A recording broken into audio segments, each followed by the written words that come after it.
Hey guys, welcome back to my channel. In today's video, I'm going to be doing a review of Sabrina Carpenter's Sweet Tooth Caramel Dream. So I did do a review of the original Sweet Tooth. I will link that down below for your reference.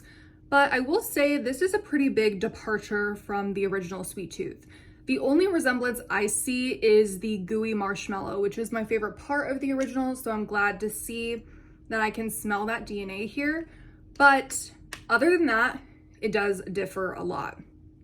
So this fragrance really reminds me of Vanilla Royale by Kayali, also Vanilla 28, because Vanilla Royale is the intense version of Vanilla 28, so duh. But that brown sugary DNA is a lot of what I smell in here. So I guess, isn't caramel like burnt sugar or something like that? I could totally be wrong. I'm not an expert in baking or food, but that's when they say caramel, I feel like that's kind of what they mean, is like this brown sugar burnt scent, or at least that's what I smell. It also has patchouli, which I don't think a lot of people were expecting. I was not expecting, and that kind of scared me a little bit, but I should have never doubted Sabrina because I don't feel like it's overdone here. I did reference Vanilla Royale, so that does have a strong patchouli note. It also has oud, so it kind of kicks you in the face. I feel like once it progresses, I start to smell the creme brulee and the brown sugar vanilla, and I really start to get those gourmand notes, and then the patchouli takes a back seat. However, it is strong in the beginning, like I said. So I don't want you to think Sweet Tooth Caramel Dream is the same way, because it's not. In fact, I feel like the way Vanilla Royale progresses, and once it gets to that perfect sweet spot, if you will, I feel like that's how Caramel Dream smells the entire duration of the fragrance. That being said, although I said the patchouli takes a back seat, it doesn't go away. So when I say back seat, I'm not talking about background character. I'm talking about a side character, okay? So the main character here is definitely that Vanilla 28 DNA. Like, it smells exactly like that to me. And then it has I would say, honestly, the gooey marshmallow is maybe a background character. Maybe a side character. I don't know anymore. I just know what the main is, and the main is definitely the brown sugary vibe. Very sweet, but very different from Sweet Tooth. So, the patchouli is there. It doesn't go away. And I just think it's perfect. I think it's very well done. I just think it's assisting. It adds a sophisticated like vibe to the scent, because although I really, really love Sweet Tooth, it's perfect. I wouldn't have changed a thing. I think some people may have wished that there was some dimension to it, like something just maybe non-gourmand to kind of throw it off or whatever. But like I said, I didn't mind it. I'm just saying, if that was your issue with that one, this fragrance definitely takes it there by adding the patchouli. It just makes it smell a little bit more elevated. It has a nighttime vibe to me. I don't know why. When you add patchouli, it just takes it into nighttime territory, in my opinion, because it just smells sexier, especially how it is in here, where it's like the patchouli's there, but you also have the gourmand notes. So you smell very sweet and appetizing and tasty, but you also smell alluring and mysterious because of the patchouli. I don't know. So I think Vanilla Royale was limited edition. I don't know if it's still available anymore, but if you really liked it and you missed it, or you didn't like it at all because you wish that the patchouli was toned down, I have news for you. This is the one. However, there are some differences. So I'll tell you that it does have a dark chocolate bean note.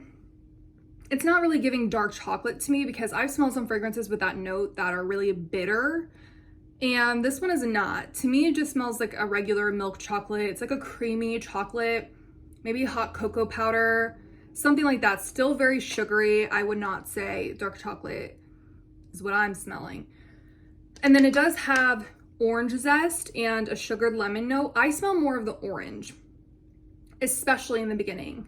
I really smell this, just a zesty orange. I don't know how else to say it. Like, it doesn't smell super tart. It doesn't smell like Clorox wipes. It just smells like a good orange peel, you know what I mean? But it's, again, blended really well. It just kind of starts blending it with the chocolate, and then I'm like, oh, is it a chocolate orange truffle? Like, I don't know. And then it's a really beautiful scent. You know, some of the notes kind of come and go, but the ones that stay consistent are the patchouli and the caramel, which just smells like the vanilla 28 DNA. And a lot of people like vanilla 28. So if you like vanilla 28, but you want a little bit of a tiny chocolate orange twist with some patchouli, but in my opinion, it's not too much, you should check this out. If you absolutely hate patchouli, you're not budging on it, you'll never like it, then you shouldn't get this, because the patchouli is there, it's noticeable, it's not going anywhere. And that's what I like about it, because I'm not a patchouli lover, but I do really enjoy it when it's done well. And I feel like in here, it doesn't bother me because it's not overpowering. It's not killing the vibe. It's not trying to be the main character, you know? Like, it just lets the gourmand notes be the main character, which I think makes sense because this is called Caramel Dream. I think that's what upset some people about Vanilla Royale, because it was called Vanilla Royale. And the patchouli note wasn't revealed until later.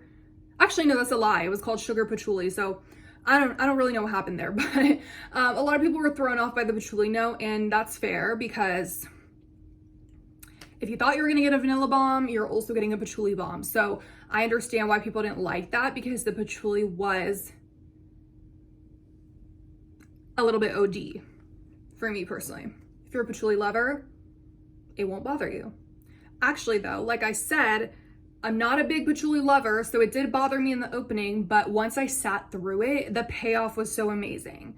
With this fragrance, you don't have to wait for the payoff because it already is balanced from the beginning. I feel like I'm repeating myself, but I hope you get my point in that it's not an overwhelming patchouli, but if you are very sensitive to it, you hate the note, you're not willing to compromise, then you might want to stay far away.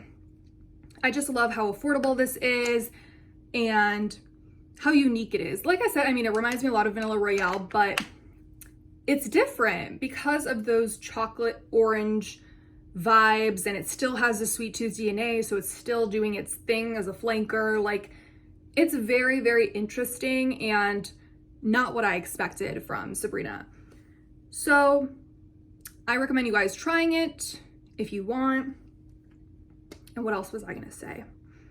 It kind of reminded me of Orchidee Vanille at times by Van Cleef & Arpels. So you guys, like, I'm saying, like, these are amazing references, like Van Cleef & Arpels, Kayali, like, those are expensive brands, which doesn't make them like any more valuable per se, but you know, I mean, just to be fair, you know, some more expensive brands tend to hire, actually, that's not even true.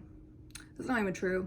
Some of the best perfumers work on celebrity fragrances and niche fragrances, so whatever. My point is, you know, some fragrances do use more expensive materials, I'm assuming, to create the sense that they create. Like, I think there's a reason some cheaper fragrances might smell like a little bit generic or like plasticky. Like, I think there might be a reason for that. I don't know the reason, but obviously I'm not speaking for all affordable fragrances. Like, I'm sitting here telling you how amazing this is, and there are tons of others that I love, but that's a common stereotype and a common concern.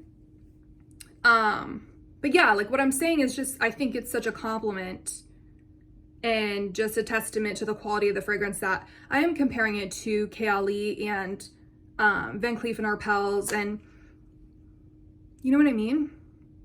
Because it's not even like she's duping them either, you know, I mean, Sabrina's not the one making it, but it's not like they're duping them either. It's like they're putting their own twist on it.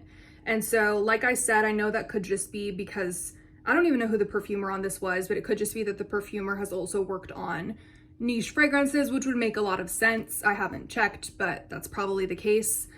So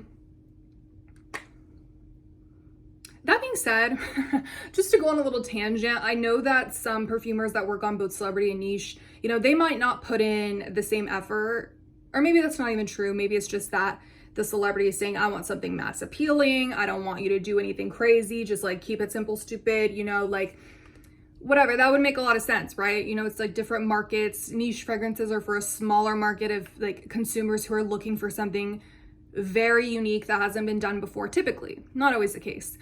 But you know what I mean? It's just different things. Meanwhile, a celebrity fragrance is not typically marketed towards like the niche market because they price it at an affordable cost so that tons of people can afford it. And because like they're catering to a younger audience, you know, like there's just things that differ between making a celebrity fragrance and then making a niche fragrance, I'm sure. Like some politics involved, some business involved, not just, oh, let me just make this perfume for Sabrina Carpenter, let me make this perfume for BDK. That's just a random example. So, but that being said, why I said all of that is I think that there's some innovation, there's some effort, you know, like a higher standard for these Sabrina Carpenter fragrances. That's just my opinion. I'm very, very impressed. I feel like there was nothing like Sweet Tooth on the market, period. And this, while I did compare it to those two, it's just very different for a celebrity fragrance.